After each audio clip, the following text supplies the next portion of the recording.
sin, that mean you turn to him. Sincere with the faith that within you, and please continue. Never agree the love of the holy person that's in you. Look. How can I do this?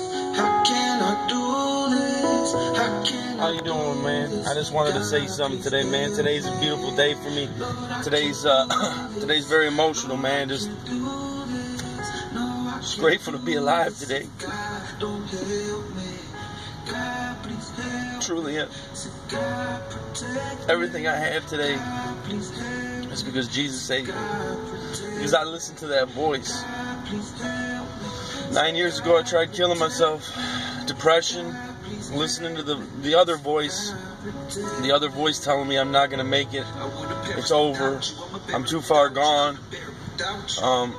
Full of fear, self-delusionment, guilt, shame of all the things I've done and seen, and just listening to all the lies and listening to all the things that it just was crashing down on me like walls just caving in, and I wanted to kill myself, man. And right before I did so, I just prayed. I said, God, if there's a God, I don't want to live like this no more.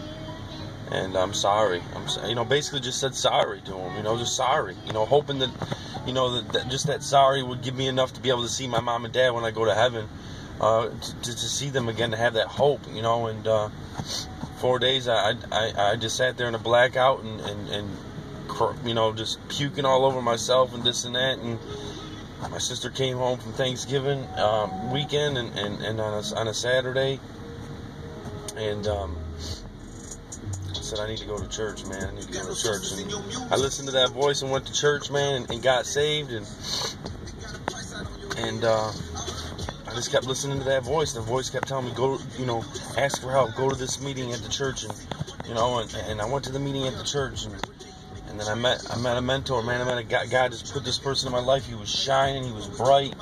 And it was all, dude, He's orchestrated everything in my life since that day, man. It's just crazy.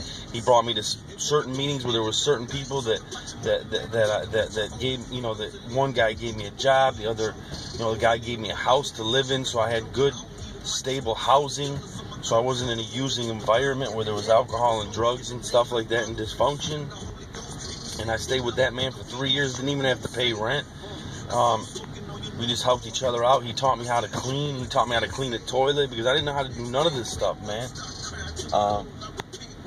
Taught me how to be responsible and just taught me how to live life, man. And going to church and seeking God and doing service work, much and crazy amounts of service work. But in that, I met people. I seen joy in helping others, and I seen others' pain. And it's just been an amazing trip, man. I'm blessed. I truly am blessed, man. I met my wife doing service work. I'm always looking for a woman, trying to find a woman, always putting that on a pedestal. And finally, when I finally let that go and just focused completely on God and serving, and then I found her serving, you know what I mean? And found her on the same day, the anniversary of my dad's death. I met her on that same day, so that day means something different now. It's not all about sadness.